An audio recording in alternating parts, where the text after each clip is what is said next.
Hello, all, and welcome to this Friday afternoon beer review. It's almost 5 o'clock in the afternoon, and I'm going to dub this beer review the sheet beer review. So, my mom, who doesn't watch my videos, finally saw one of my videos, and she was just aghast at the backdrop here. And she gave me a sheet because she wants me to hang it up so people don't see how I live.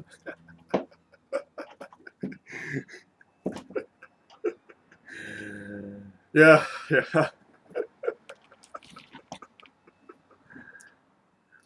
She was even more shocked when I told her that people actually troll me about like how messy I am. But you know what? These are I, like I said for many years now. These are not very professional beer reviews. I don't want to become big on YouTube, and I don't even think like there is like a massive like brewing YouTube. Yeah, there's few people that make a living doing this, but they're not like YouTube rich. They're just like I make a living doing this. I live a normal lifestyle off of YouTube ad revenues, and I don't want to live that kind of lifestyle. There's a reason why I'm a government employee, is because I like stability and I don't like uncertainty. Anyways, what are we reviewing today? Well, I'm going to be reviewing stuff from this. So I had a gift card from Tamura's, and as you know, I like Belgian beers. Not just Belgian beers, but they're one of the styles I really like. And they had this box set. Now, two of these I've already reviewed: the regular Golden Drac and the Pirate Ale. But the other four I have not. So this is about a month's worth of reviews. Whoopee! So the first one we're going to be reviewing is the Golden Drac 9000 Quadruple. An exceptional golden amber quadruple ale. This is 10.7 ABV. There is no brew date on this, but with this kind of stuff, it's high enough ABV that it can sit for a while without any sort of undue like damage, unless there's been some sort of extreme temperature changes that have affected the beer. Now I'm just going to go and bring up the thing here because you know there's not much on the bottle or anything else. There's a bunch of verbiage on the box, but yeah. But there's far more verbiage on Beer Advocate, so let me just go and read that off for you.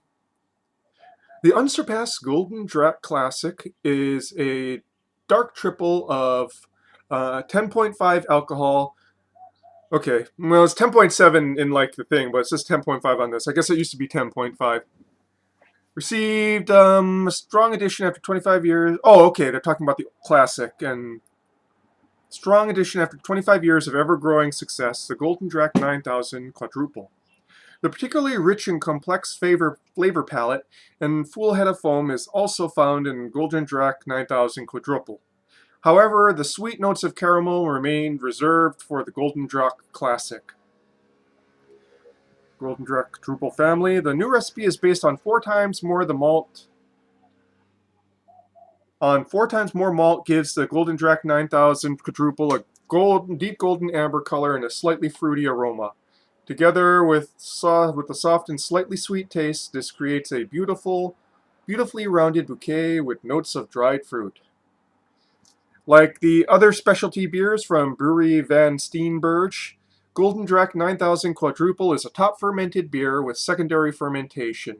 A wine yeast is used for the secondary fermentation, which not only contributes to the incomparable taste, but also ensures years of shelf life with flavor evolution. Okay, yeah. So, without much further ado, since it's already 5 minutes in, and I was trying to fix the light because the sunlight was streaming in, so I was trying to figure out which curtain I needed to close all the way to get. So, hopefully, this didn't warm up too much. So, let's just get straight to this, shall we?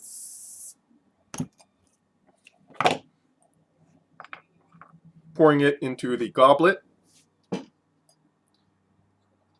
which is actually a brandy glass.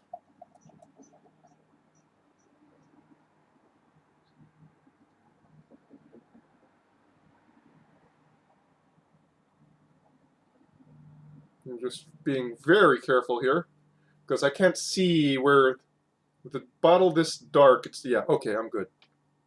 I didn't want to get any of the lees. Okay, so a fairly clear amber color with a thick, fluffy, dense, off-white to beige head. It smells of banana bread. Wow, that's pretty big banana bread there. Christmas spices, nuttiness, almost like candied almonds.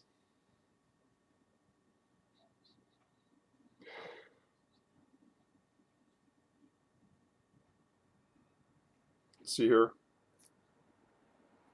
Yeah, it's warm enough. Yeah.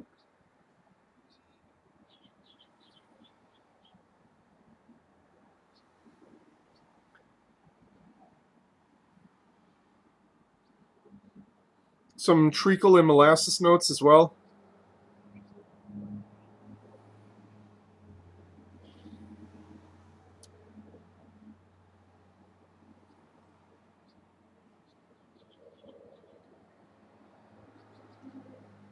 Kind of smells like, you know, when you go to those nut vendors that are roasting like candied nuts. You know, like if you're in New York City, I remember that smell quite clearly when they were like roasting those nuts. Those nuts didn't taste very well, taste very good, but they smell just amazing. It's kind of evocative of that, and of course banana bread. Yeah, it's onto the palate now, shall we? 10.7 ABV.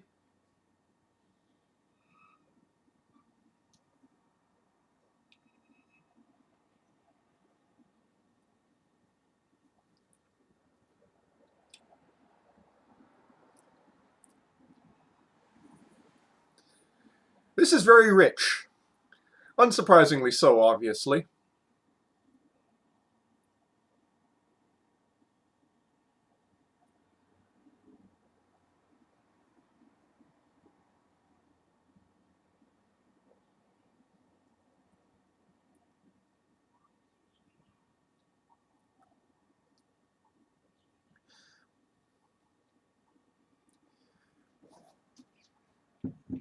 There's a lot of flavor there. Unfortunately, it doesn't, you know, I kind of say when things kind of pop, notes pop, or when they're kind of mushy. This is on the mushier side, but the flavor it has is very big. It's just across a spectrum as opposed to just like various elements that pop out.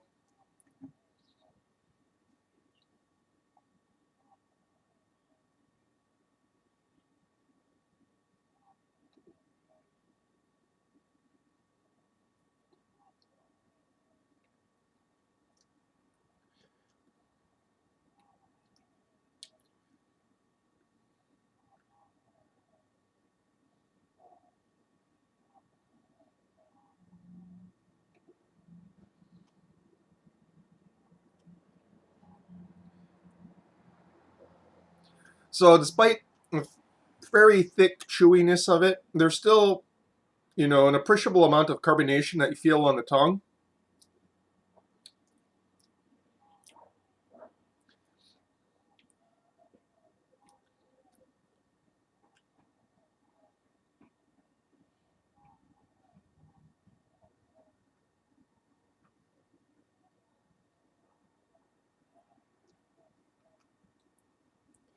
Interestingly, you know, usually alcohol heat kind of shows up in the front. This one kind of shows up in the mids and grows into the finish. Um, Obviously not boozy. And it kind of mixes with the general fruitiness of the beer. You know, kind of like it's not it doesn't really pop raisins or prunes or other candied fruits, but with that alcohol there, it kind of tastes like brandied fruits. You know.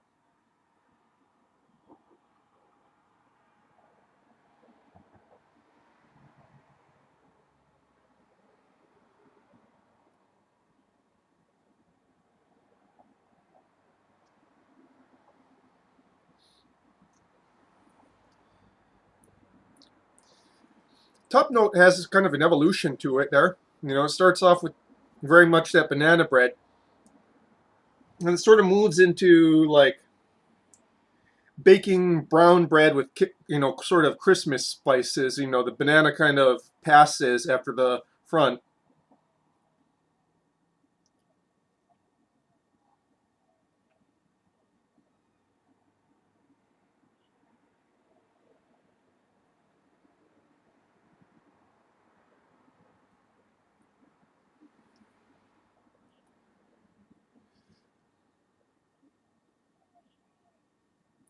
Yeah, so it's sort of a dried fruitiness that's been soaked in alcohol, you know, but no like actual alcohol heat, you know.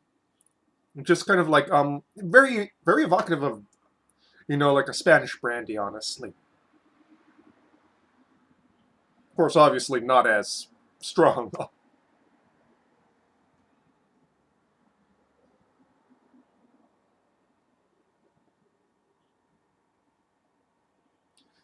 Interestingly, the hops show up on the palate. You know, there's an appreciable bitterness from start to finish.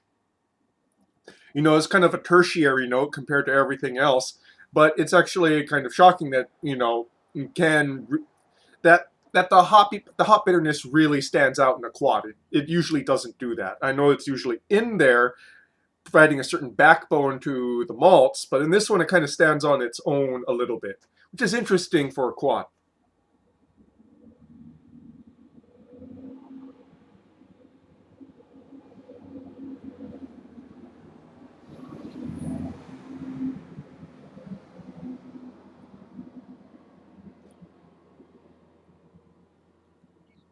Goes down very easy for a 10.7 ABV, that's for sure.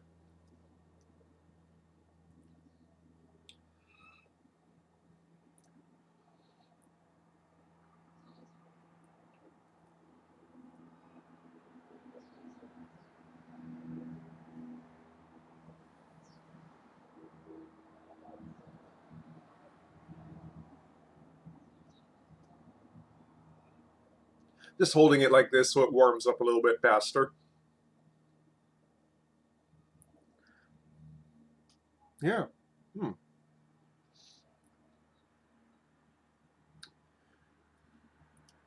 There's kind of a counterpoint in between the top note and the actual palate notes. You know, far more of the darker notes are on the palate, whereas like the brighter notes are up top.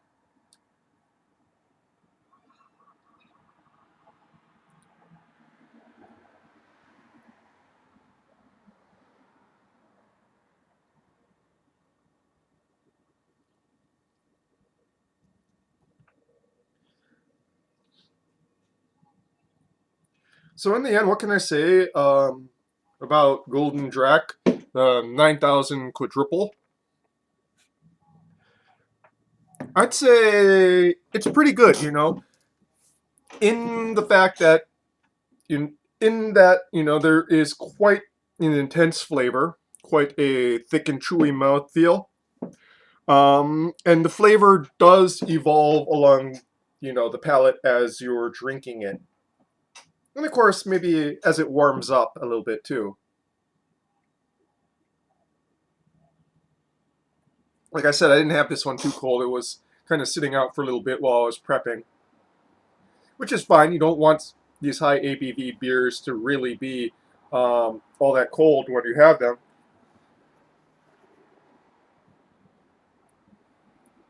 Um, as for the price of it alone, I don't know what it is. This entire box set costs about $30 thereabouts. You know, most of these bottles run between $5 to $6. You know, for a single bottle here in Hawaii. Um, yeah, it's not the best quadruple that I've ever had. It is better than a couple that I've had, which were really boozy kind of messes where they weren't able to tamp down the alcohol very well. Would like to note that outside of that banana bread note, there aren't too many of the sharper phenols that show up there. No touches the cloves or anything like that. Again, secondary yeast was a wine yeast, which probably lends to that.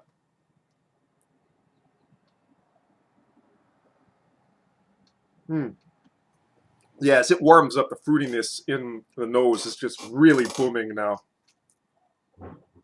Oh yeah, and on the palate, in the midst of finish, that dried fruit note is becoming much more apparent, much more raisiny, much more sultana-like.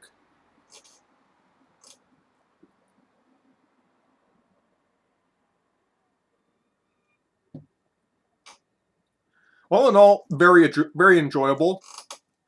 Um, you know, this is a commercial beer. It's not a Pater's beer, but it is a Belgian beer done in the traditional Belgian styles. And yeah, I would recommend that if you have the ability to go and try it, definitely go give it a shot. I would go and drink the classic before this though, so you kind of get a baseline of what their flagship is for, well, the Golden Draak line. Now, I'm actually surprised by how many beers this brewery puts out. I did not know that it was that numerous, but all of them are pretty much along, they're pretty much Belgian beers, or a Belgian brewer that does Belgian beers, unsurprisingly. Yeah, and yeah, so if you get a chance to try this, try this. Like I said, try the classic first before you go to this one. I do have a review up for the classic that I did back in 2022. I think I rated it pretty highly. I didn't go back through it. It's one of my long videos, and even I don't watch through my entire video, so that's why I never nag people about watching through. My watch through times are usually like a fraction of my video. You know what? Skip ahead to the ending. Don't care. I'm not doing this for the money. I'm doing it for the love of beer. So watch these videos however you feel gives you the most benefit. That's what I say. And that, folks, is your beer review for this afternoon. Cheers.